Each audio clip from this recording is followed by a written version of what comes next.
Mario Rivadulla presenta Teledebate con Ramón Reyes, Alex Jiménez y Dilenia Cruz. Teledebate, objetivo y veraz, siempre fiel a la verdad. Bienvenidos amigas, amigos televidentes, a una nueva entrega de Teledebate. Hoy viernes, finalizando la semana laboral, tenemos un invitado muy especial, que no es invitado, realmente es accionista del programa, pero lo vamos a presentar un poco más adelante. Y como siempre con Ramón Reyes vamos a estar compartiendo con ustedes por la próxima hora temas de interés general. Ramón, la frase de hoy dice así: el arte de gobernar no consiste en sobrevivir a las crisis, sino en tratar de evitarlas. Los pasos de la historia, vamos a recordar que en el año 1498 el Papa nombró a Torquemada inquisidor general para toda España, dando lugar a un tenebroso periodo de extremo dogmatismo y persecución religiosa que llevó numerosas víctimas a la hoguera. 1561 nació en Córdoba el notable dramaturgo y poeta español Luis de Góngora, abogado y sacerdote. Su estilo fue tan influyente que dio lugar a la llamada corriente gongorista, que ha sobrevivido al paso del tiempo e imitado en siglos posteriores tanto en Europa como en América. Un reconocido clásico de la literatura mundial. En el año 2000 falleció en Santo Domingo el poeta nacional Pedro Mir, el centenario de cuyo natalicio fue coincidente el pasado año con el del patricio Juan Pablo Duarte. Por su oposición a Trujillo tuvo que exiliarse en Cuba, donde permaneció por varios años ejerciendo el periodismo. A su retorno a la República Dominicana, además de su obra poética y literaria, fue profesor de la Universidad Autónoma de Santo Domingo. Junto a su notable obra poética, donde resalta Hay un país en el mundo, escrito precisamente en su etapa de exilio cubano, destacó su firme compromiso con las mejores causas del país. Sí, señor. Y la actualidad, como siempre, nos presenta diferentes rostros. Tenemos ahí que cuando parecía seguro que se mantendría en la presidencia del Senado de la República, el doctor Reinaldo Pared Pérez declara que no ocupará de nuevo el cargo para dedicarse por completo a trabajar por su precandidatura presidencial. Su decisión es acogida como un gesto de responsabilidad y pudiera marcar la norma para que otros aspirantes que ocupan cargos de importancia en la actual administración renuncien a seguirlos ocupando o al menos soliciten una licencia mientras estén en campaña. Y por otro lado tenemos que la empresa Microsoft Dominicana hizo entrega a la Asociación Dominicana de Rehabilitación de un importante aporte consistente en $1 millón, alrededor de 43 millones de pesos en licencia y software. El generoso donativo fue recibido por la presidenta de la institución, doña Mary Pérez de Marrancini. La empresa matriz de la Microsoft es propiedad de Bill Gates, considerado el hombre más rico del mundo, pero también el mayor filántropo. Más de la mitad de su fortuna es dedicada a través de la fundación creada por él y su esposa a obras benéficas en todo el mundo por un monto de decenas de miles de millones de dólares. Apenas asomándose a la vida, María Virgen Comprés, de 2 años, murió en brazos de su padre de un mortal disparo recibido en su cabeza en el curso de una balacera improvisada por un grupo de desarmados maleantes en la barriada del Tripero de las Cañitas, un sector donde impera la violencia criminal. Vecinos señalan a 3 de los integrantes de la pandilla quejándose de que 2 semanas atrás estaban en La Victoria, condenados a 1 año de prisión preventiva, ignorando las razones por las cuales se encuentran de nuevo en la calle. Nosotros y nadie tampoco no le explicamos. Son de las cosas que ocurren en este bendito país donde la inseguridad ciudadana se ha convertido en el reclamo de mayor prioridad. Esta tarde se dio la información de que la policía había dado muerte a uno de los presuntos autores de la balacera. Que debieron apresarlo para interrogarlo y saber realmente cuál fue el grado de participación. En qué circunstancias se produjo la muerte. Y entonces tú hablas de que no se sabe por qué estaba en la calle, si hace 1 año estaba preso. Bueno, si lo condenaron a 1 año como medida preventiva, se supone que 1 año fue el tiempo suficiente para que el Ministerio Público se ocupara de preparar un expediente, solicitar un juicio de fondo y decir, magistrado, mire, aquí está, este es un delincuente, hizo esto, y presentar las pruebas. Ramón, no se sabe si pasó el año, por favor. No se sabe en qué circunstancias estas personas estaban en la calle. Vamos a esperar primero a informarnos a ver qué tiempo llevan en La Victoria. Si bien se informa que el 81% de los que se sometieron a las pruebas nacionales lograron aprobar, lo cierto es que lo hicieron en base a las notas de los centros educativos que representan el 70% de la calificación total. pero los resultados obtenidos en las pruebas en sí fueron tan pobres como en años anteriores. Apenas 60 puntos en español, 51 en naturales y sociales y 50 en matemáticas. Una vez más queda en evidencia que mientras no dispongamos de un profesorado competente, la calidad de la docencia seguirá siendo muy pobre. Ahí es donde radica el talón de Aquiles de la enseñanza nacional. Y tenemos que saludar el proyecto Reciclar es Salud que promueve el Centro de Innovación Atabey y que además suma el potencial agregado del valor de mercado de la clasificación y utilización de los desechos.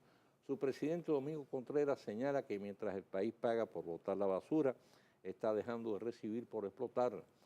La campaña de desarrollar dotará a los municipios de sendas fundas a fin de basar la basura orgánica en una y la inorgánica en otra, como hacen en otros países, tal Puerto Rico como ejemplo cercano. La separación de unos desechos y otros permitirá además dar la adecuada disposición a desechos altamente contaminantes como son las baterías de celulares, mercurio, los bombillos inservibles y otros. Es de esperar que la ciudadanía brinde su mayor cooperación. La ciudadanía, Mario, en ese sentido, brinda su colaboración. Lo que pasa es que no hay una orientación. A ese Domingo Contreras, que yo lo he invitado en más de una ocasión para que venga aquí a Teledebate a hablar sobre eso, le planteaba el año pasado que, porque me decían, no tenemos recursos. Digo, mira, es que las casas comerciales, tú a esas mismas fundas, tú le puedes poner una publicidad de una casa comercial y te regalan la funda. Y entonces tú tienes una funda negra, una funda amarilla y una funda verde. En una pones plástico, en otra pones papel y en otra los desechos de la cocina. Así lo vamos a hacer. Pero tienen más de un año diciendo que no tienen recursos y que el maná no cae del cielo, por Dios hay que tocar puertas y tocar puertas hasta que se convierte en realidad. Bueno, hay que saludar como un paso positivo la decisión del gobierno haitiano de reducir de los $150 iniciales a $1,000 el costo por la entrega de pasaportes nacionales residentes en el país en condición de ilegales para que puedan acogerse al plan de regularización. Esto posibilitará agilizar la ejecución para que el mismo pueda completarse en el plazo previsto. Mantener la tarifa original era un obstáculo para la realización del mismo y un verdadero abuso. Sí, señor, estamos de acuerdo usted y yo, Mario. Vamos a hacer la pausa. Cuando regresemos ya vamos a estar conversando con nuestro huésped de hoy, accionista de hoy en Teledebate.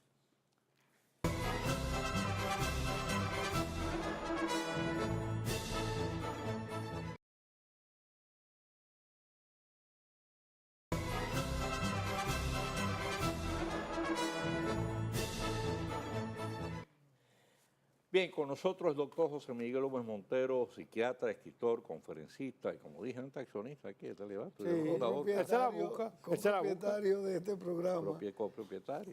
Pero no le pague. En cualquier momento, no pierda la esperanza. Lo mío es efectivo. Don Mario no le paga. Repartimos dividendos. Bien, doctor, mire, ¿qué le parece si hablamos del tema de la violencia? Yo ahora mismo me preocupan tres vertientes. Primero, la violencia criminal. Segundo, la violencia social. Y tercero, la violencia verbal. ¿Qué le parece si vamos por partes? Vamos con la violencia criminal. Mire, los factores que se están atribuyendo, leo por ahí los sociólogos, el problema de las drogas, la pobreza, la exclusión social, la falta de oportunidades, sobre todo para la juventud. Y yo digo también otra cosa, pienso que también la desintegración familiar. También. Eso, para mí quizás eso es el elemento fundamental, porque yo me crié en un hogar pobre, ¿no? Y conocí mucha gente que se ha criado en hogares pobres, pero sin embargo se forjaron en valores, ¿no? O sea, la pobreza no fue en este caso una excusa, ¿no? Lo que pasa es que es un tipo de pobreza, porque hay una pobreza estructural donde tú tienes carencia, no tienes acceso a bienes materiales, pero el Estado te tiene un mínimo de garantía. Entonces, cuando tú tienes una pobreza donde es junta con exclusión social y es junta con falta de oportunidades y es junta con familia o disfunción familiar, tus factores de riesgo son muy amplios, ¿verdad? Y entonces, ese nivel de exclusión social te lleva a que la gente que vive en la marginalidad social sin ningún tipo de oportunidades, ni acceso a educación, a salud, a empleo decente, a comida, vivienda, agua potable, energía eléctrica.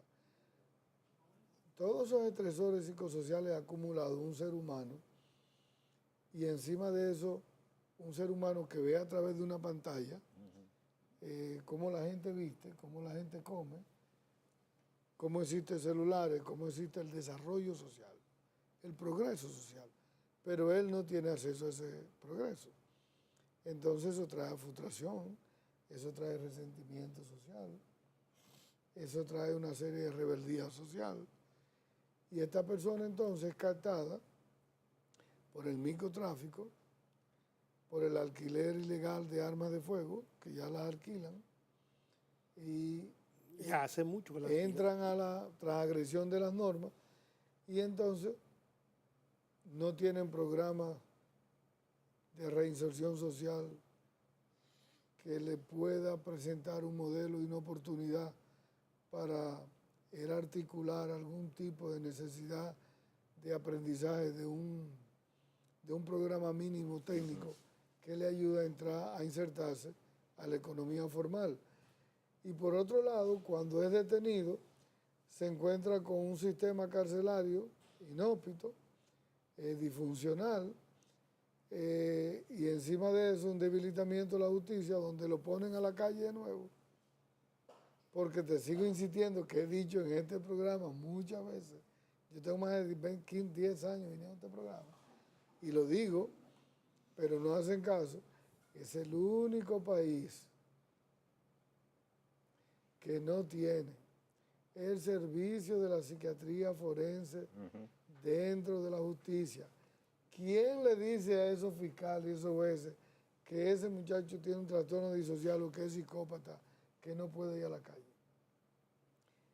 ¿Quién le reformula los indicadores de que los muchachos que están reincidiendo en problemas tienen un diagnóstico y qué tipo de tratamiento van a recibir? Nadie. Lo hacen aplicando un código penal, los mandan para la calle, él vuelve de una vez del Inque, y entonces alguien dice que hay que darle para abajo y lo matan. Y entonces tú tienes esta recurrencia de que estamos en el mes de julio y tú te encuentras que van 679 muertes violentas en República Dominicana. Estamos en el 5º lugar del país más violento, con una inseguridad ciudadana escalofriante que afecta al turismo, que afecta a la producción y la economía, y entonces volvemos a lo mismo, a repetir lo mismo, pero no tenemos alternativa. Entonces, hay un factor agravante que, fíjese, yo lo he destacado aquí varias veces. Por ejemplo, antes había una delincuencia, pero una delincuencia tan agresiva como esta. Ahora hay una delincuencia que es agresiva, porque no se limita a asaltar, a atracar, a robar. No, tiene que matar además a la víctima en este caso. ¿Por qué?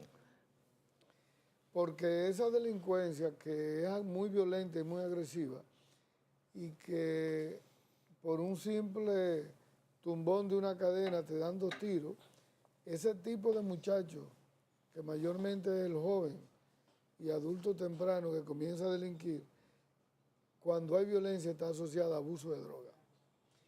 El muchacho que tiene 2 cracks en la cabeza, en el cerebro, o que tiene un poco de cocaína y anda con un revólver en la cabeza, en la mano, en una calle, es un individuo altamente riesgoso y potencialmente criminal y peligroso. ¿Por qué?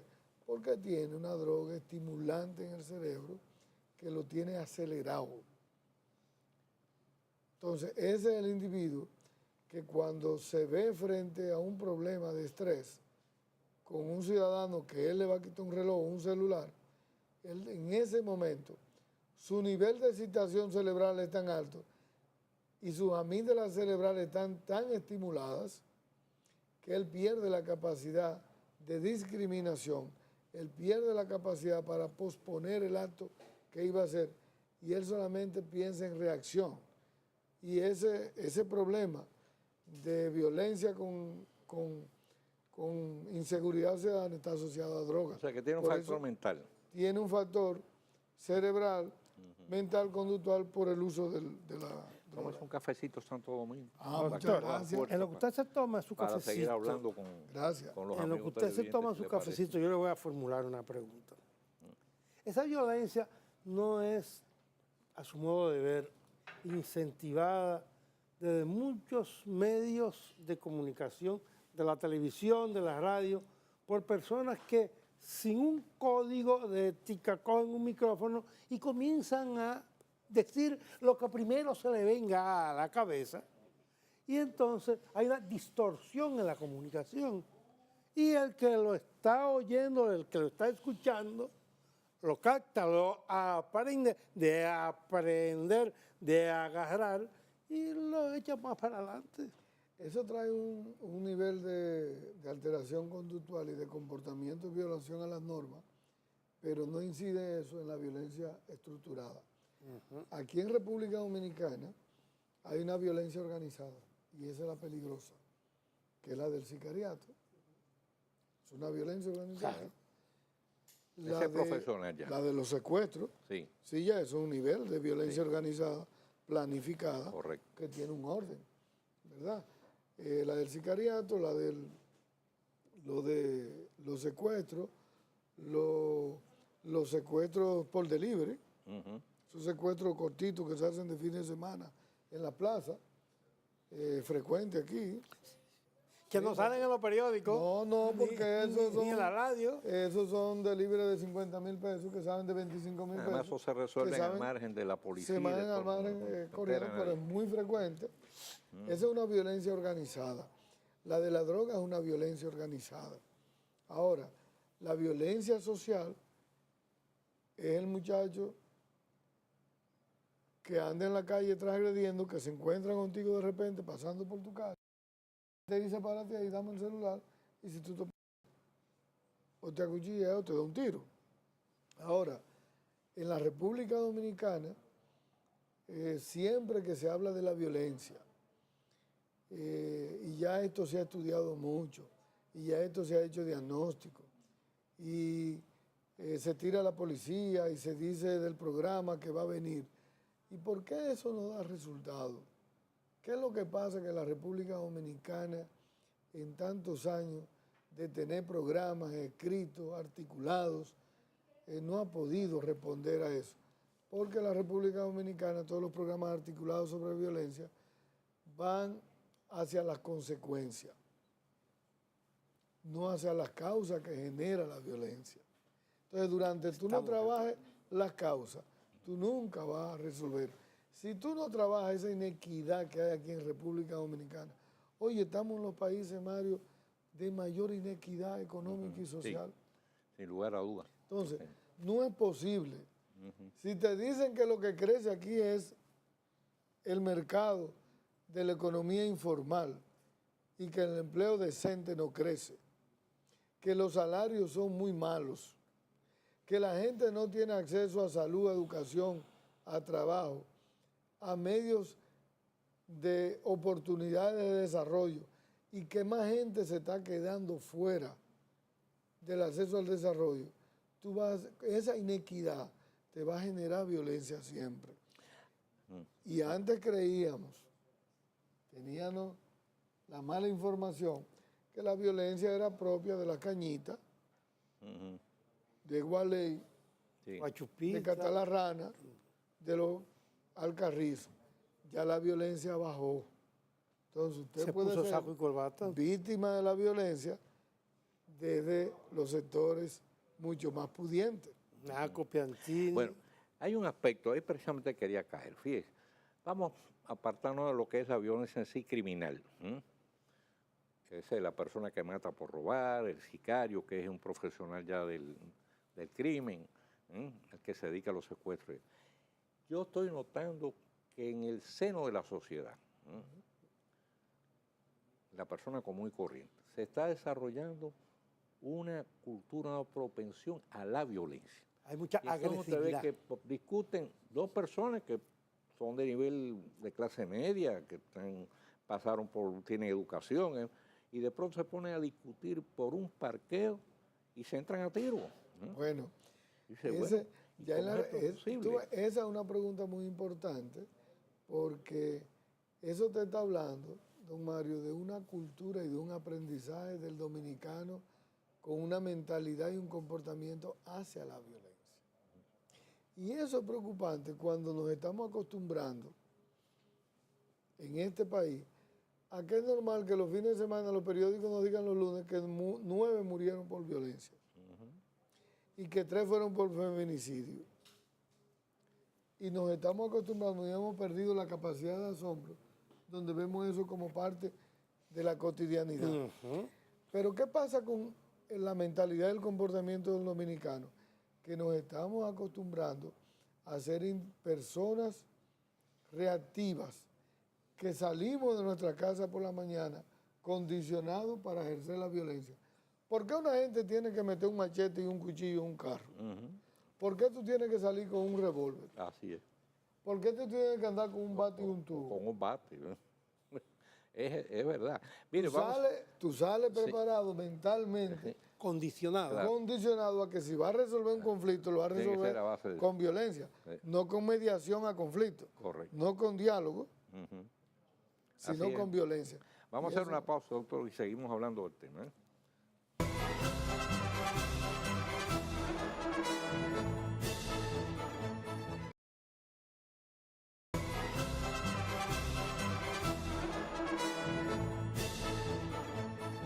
Bien, estamos hablando con el doctor José Miguel Montero y estamos tratando el tema de la violencia social. Mire, las estadísticas demuestran, yo lo he dicho aquí varias veces, aunque parezca esto asombroso, pero la violencia social, o sea, la que se produce de ciudadanos entre los ciudadanos, provoca más muertes que la violencia criminal. Claro. ¿Por Oye, qué?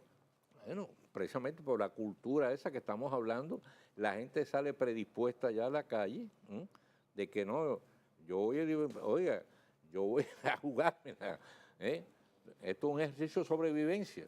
Es de sobrevivencia, pero también están los factores estresantes crónicos. Bueno, eso es ¿Qué es exacto. Es decir, si usted vive en un país, desde que la mañana usted sale con el transporte, usted consigue estrés. El transporte es una expresión de violencia y de estrés en una ciudadanía.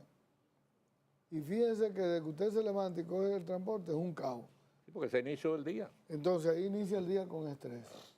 Usted se inicia que en la noche no hay luz. El único país de Latinoamérica que yo he visitado en los últimos años que se va la luz en este. Ni en Nicaragua ni en El Salvador se va la luz, que son países más pobres que aquí. Y tienen los mismos acuerdos desde Petrocaribe que tienen con el presidente Hugo Chávez.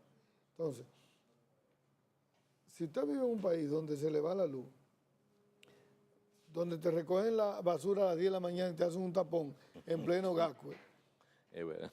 espérate, te voy a decir indicadores de vida. Y en las arterias de mayor tránsito. Sí, ¿Verdad? ahí va. Donde tú vas a tu trabajo y transitas a plenas 11 de la mañana, 3 volteos en medio de la Máximo Gómez.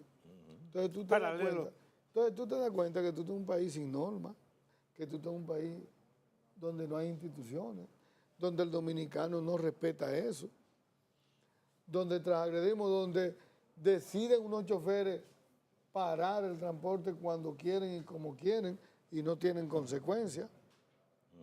¿Verdad? Te Entonces, vas caminando por la acera y tienes que tirarte para la donde calle si porque la tú tienes vas ocupada. entonces y te enfermas y te paran en un hospital corriendo, en ese hospital te van a decir, no, espérese, aquí no hay papeles para el electro, no hay para el yeso, no hay para esto. ¿Y qué es eso? Eso es violencia. Claro. Porque tú pagas unos Se van impuestos. sumando incomodidades. Correcto. Como Y yo tú ahora, tienes dónde oyéndolo a quejarte. él con todo eso. Tú tienes donde quejarte. Entonces yo pienso que hay un país con mucho estrés psicosocial, que no es de ahora, que es de una deuda acumulada en muchos años, donde no hemos podido normatizarnos como país e institucionalizarnos como país. Y de pronto nos encontramos también que mucha gente vive en una casa donde hay violencia. Porque también tenemos indicadores de que en muchas familias en República Dominicana hay mucha violencia con los niños, con la mujer, porque todavía hay mucho autoritarismo, aquí hay mucho machismo, Aquí hay muchas relaciones de poder desiguales. Aquí hay mucha gente que rompe mesa, que da golpe en mesa, que trae a puerta, que insulta, que hace bochorno, que descalifica a una pareja en una familia. Es decir, la violencia intrafamiliar, la violencia intrafamiliar es muy alta en República Dominicana. La violencia contra los niños y niñas, los abusos sexuales aquí es altísimo. Correcto. Es decir, cuando yo digo que hay que implementar programas de prevención de violencia sobre la cultura del trátame bien, sobre la cultura del diálogo, incentivar la comunicación y enfocar el bullying en la escuela, enseñar a los niños a ser más afectivos, más armoniosos, hacer programas con los adolescentes, programas de altruismo y tener programas en la televisión que sean más armonizados, que vendan menos violencia. Oye, todo eso lo estamos diciendo porque uno se da cuenta que uno trabaja con personas y tiene consulta con personas. Como aquí hay gente que es violenta y lo cree como normal. Sí. De buena fe. De buena fe. Tú le preguntas a una dominicana que tiene problemas con una pareja, si tienen violencia. No, yo nunca le he dado con la plancha. Oye, pero... nunca le he dado con la plancha. Y eso... No, pero... Qué bárbara. Lo que pasa es que me habla duro. Oye, sí. Le dice el esposo que es un suizo. Sí. Es que me habla duro. Y él dice, pero eso es violencia. Porque también el hablar en voz alta, señalizar al otro, empujarlo, agarrarlo de mano, eso es violencia, don Mario. Pero mira un detalle. Entonces yo pienso... Mira un detalle. ¿Sabes la cantidad de muchachos que van a la escuela y lo que llevan ahí en la mochila? En la mochila, en vez de libros y mascotas, lo que llevan son cuchillos, machetes, piedra, que se lo dan los propios padres para que te defiendan en la escuela. Bueno, mira, con la violencia en la escuela, yo le escribí unos módulos sobre violencia en la escuela, de cómo manejarla hace unos años a la Secretaría de Educación, por el alto índice de violencia que hay en la escuela. Mira, la escuela es una expresión social de la sociedad. Si esa escuela está en Gualey y la escuela tiene alrededor 4 bancas, 2 licores, 2 bares, billares, la mayoría de las familias son rotas y disfuncionales, hay droga, hay relaciones sexuales tempranas, hay prostitución, hay desempleo, hay pobreza, marginalidad y exclusión. Tú quieras que el resonante en la escuela sea paz, tranquilidad y amor. Claro. No, es así. Entonces la escuela es un síntoma de una sociedad que la escuela está articulada. Entonces, cuando lo que pasa en esa sociedad repercute, se desplaza en la escuela. Entonces la escuela, ahora con la tanda extendida, que hay un gran problema con la tanda extendida, tú sabes que se articuló la tanda extendida, pero no se articuló los módulos que se iban a trabajar en la tarde. Y por eso escribí en el artículo hoy, en el periódico un artículo, cuidado con el relleno de la tarde, de la tanda extendida. Articulen los programas de salud mental en la tarde, articulen los programas de salud mental de violencia con los muchachos. ¿Por qué? Porque en la escuela hay pandillerismo, hay bandolerismo, hay indisciplina. Hay indisciplina, hay alta repitencia, hay frustración. Entonces, ¿cómo maneja la escuela eso? Los programas de salud mental en la escuela hay que implementarlos. Y hay falta de liderazgo. El profesor tiene que ser un líder. Sí, pero ahí no entre, porque hay falta de liderazgo en todos los sitios. En la escuela nada más. Mira, usted dijo una palabra. En todos los sitios que hay falta de liderazgo. El diálogo. El diálogo. La comunicación asertiva. Pero quiere decir tratar el tema de la violencia, ¿verdad? Porque nosotros mismos, los que comunicamos, o que nos llamamos comunicadores, nos hemos olvidado del ejercicio del diálogo en muchas ocasiones. Basta que una persona piense distinto a otra, nos olvidemos que en definitiva somos sociedades plurales, los seres humanos respondemos y pensamos distintos. Con distintos niveles de pensamiento. Sí. Y entonces en vez de argumentar, decir, mire, tu argumento no es válido por esto, o O sea, en vez de darle el contraargumento, no, lo que empezamos es por descalificar. Descalifican. Usted es un bandido, usted es un corrupto, usted es Narcotraficante. fascista, usted es nazi, usted es genocida, usted es traidor a la patria. Por eso te decía ahorita, Oigan. Don Mario, por eso te decía que somos un país con indicadores de violencia, con falta de habilidad y de capacidad de manejar el disenso y de ser tolerante. ¿Dónde uno aprende a eso? Oye, eso hay que trabajarlo más en la familia, pero eso hay que trabajarlo en la escuela. En la escuela es que usted aprende a ser tolerante. En la escuela le enseñan cómo usted compartir lo que ahora se le llama el bullying, cómo usted puede con un niño y una niña tener diferencia y no irse a los puños, poder argumentar la diferencia. Como una junta de vecinos, podemos tener una diferencia por un parqueo y podemos dialogar sin que nadie baje con una pistola. Doctor, vamos a hacer una pausa un momentico y cuando regresemos tenemos a Ramón Reyes, por favor, que quiere plantearle sus inquietudes.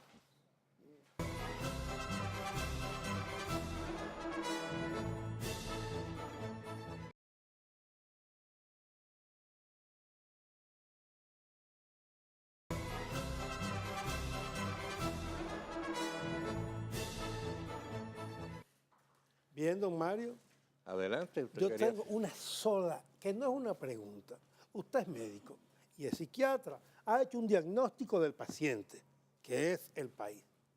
Ahora, deme la receta. ¿Cómo yo revierto todo eso que usted está diciendo para que seamos mejores? No es tan complicado como la gente piensa. El presidente Danilo Medina inauguró hace 2 meses a Boca Cachón. Usted va a Boca Cachón y usted encuentra una articulación de un sector que vivía en la marginalidad, en la exclusión, en la pobreza, y de pronto tiene escuela, iglesia, centro comercial, vivienda con calidad, agua potable, energía eléctrica, policía, parque, Diversión. diversión, integración. Un pequeño país. Y se hizo con menos de 100 millones de pesos. No llegó a eso.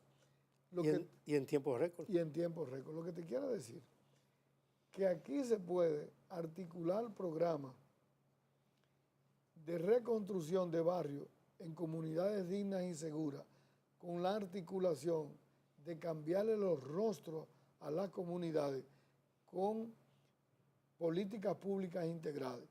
No como se ha hecho hasta ahora, que dejándosela a la policía a la manera represiva, y la policía no puede responder al problema de la exclusión social.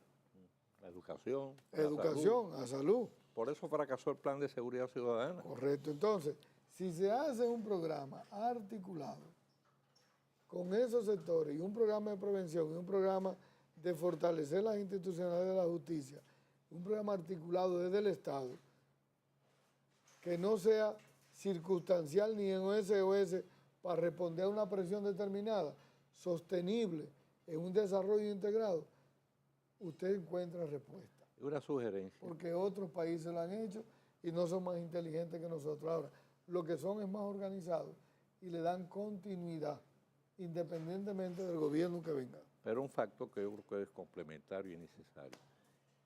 Hay que educar a la gente y hay que comprometer a la gente. O sea, tú tienes aquí esta comunidad que le estamos, o usted tiene determinados compromisos con esa comunidad. Usted tiene que ser el primer responsable de conservar esa comunidad, porque aquí la gente se acomoda y cada vez que tiene un problema, no que venga el gobierno a resolverlo. No, lo que pasa es que la República Dominicana... no puede ser. No, Mario, lo que pasa es que nosotros hemos buscado como Estado Dominicano y como país responder a los problemas carenciales y estructurales de pobreza con políticas públicas inmediatistas, clientelistas, dependientes, que lo que hacen es arreglar para ganar elecciones, pero no responden a ningún programa estructural. Entonces tú lo que creas es un parasitismo del Estado de crear un individuo que tú le das un bono gas, le das una cosa para la luz, le das una cosa para que una coma, tarjeta de solidaridad, le das otra cosa para esto. Y no le dan un empleo. Y no le dan factores de crecimiento, de oportunidad de desarrollo, y entonces con 800 pesos él no deja de ser pobre se hace un parásito del Estado y por tanto él no genera riqueza ni objeto de generar riqueza. Entonces tú lo que haces es que reproduce pobreza y reproduce dependencia del Estado. Y así no se combate revolución. Ningún país ha podido salir con políticas públicas así. No, la pobreza, y eso lo hemos dicho muchas veces, que nada más se debe combatir de una sola forma, creando empleo. Pero creando empleos formales decentes. No, estoy hablando no creando, no creando es empleo. creando esta economía. Además que no sean empleos públicos. Porque yo cada rato leo la expresión, oigo la expresión. No, el gobierno no ha creado empleo, que el gobierno no tiene que crear empleo. El sector privado. El gobierno lo que tiene que dar es facilidades para que se creen empleos. Para que crezca la economía formal, crezca el empresariado, la microempresa, y entonces esos sean los generadores de empleo. Claro. ¿Verdad? El Estado no está para acumular riqueza, el Estado está ahí para facilitar. Distribuirla. Pero distribuirla de manera equitativa. Así. No esto que acaba de salir, que el 20%, ahí va este a reírse. ¿Por qué es que él se ríe cuando vamos a decir Porque él está en el 20%, lo que pasa es que no lo dice. Yo estoy en el 80, yo estoy en el 80. Debe estar en el 80. Doctor, usted citó lo de Boca de Cachón. La barquita sería una reproducción de Boca de Cachón y pudiéramos coger diferentes sectores marginados y darle el mismo tratamiento. Si el Estado Dominicano le da una continuidad y hace el modelo de Cachón y Barranquita y lo hace después con los sectores más marginales que viven en hacinamiento y en pobreza extrema, lo puede hacer porque lo demostró con Boca de Cachón y lo han demostrado con el grupo Con San Pedro de Macorís, en Gacue, en la Doctor Delgado. Y lo pusieron dignamente. Con lo que se lleva la corrupción en este país, da para hacer 100 Boca de Cachón y que da dinero. Y usted lo sabe y usted lo sabe. Sí, señor. ¿Verdad? Entonces Sí, yo señor. pienso Me consta. que es una política pública responsable del Estado donde los actores sociales tengan sensibilidad y donde el sector privado sea un sector privado altruista, solidario También sensible. y responsable de desarrollo social, porque también el que acumula riqueza algo tiene que dar. Claro. No, además en la medida en que tú precisamente, en la medida en que tú creas productores, tú generas riqueza para los demás, eso te revierte en la riqueza. Quiero aprovechar el programa para mandarle un saludo al obispo Camilo de La Vega. Yo una vez le di una charla a ellos en La Vega y lo vi como él vino con todos sus sacerdotes a plantearse ahí contra Loma Miranda. Me gustó eso y yo creo, como quiero este papa que surgió, yo creo en el obispo que hacen esas cosas, que no es política, pero es respondiendo a sus feligreses de su comunidad. En esa vinculación social es en la que yo creo. Yo también. Doctor, muchísimas gracias. El tiempo se nos agotó, pero no el deseo de seguir hablando con usted. Así que esperamos tenerlo por acá pronto de nuevo. ¿Y por qué usted le da la mano a él y a mí no me la da? Vamos a hacer la pausa y cuando regresemos en breve, volvemos con el tiro rápido hoy.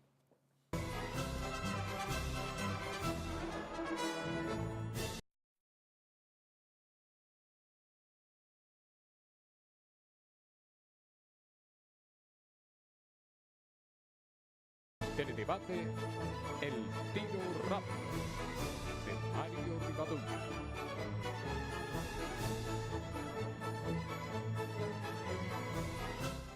En estos tiempos en que fallos complacientes, difíciles de entender y que a menudo generan suspicacias y dejan la impresión de que la Administración de Justicia se muestra más benévola con la delincuencia que protectora de la seguridad ciudadana, vale saludar y acoger con beneplácito la decisión de la magistrada que rechazó admitir el acuerdo a que llegaron autoridades fiscales con los hermanos colombianos Buitrago y otros implicados en una causa por un abultado tráfico de droga.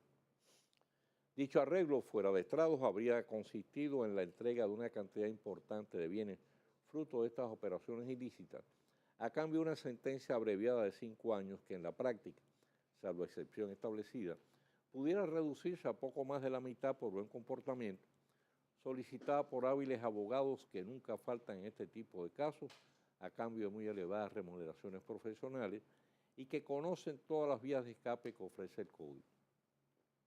Según la información servida por la prensa, la magistrada, que tiene la facultad de aprobar o rechazar dicho convenio, entiende que no hay excusa válida para que no se lleve a fondo el juicio y se establezca en toda su amplitud la responsabilidad de sus implicados, aplicándoles las sanciones que procedan, seguramente mucho más elevadas que el monto negociado.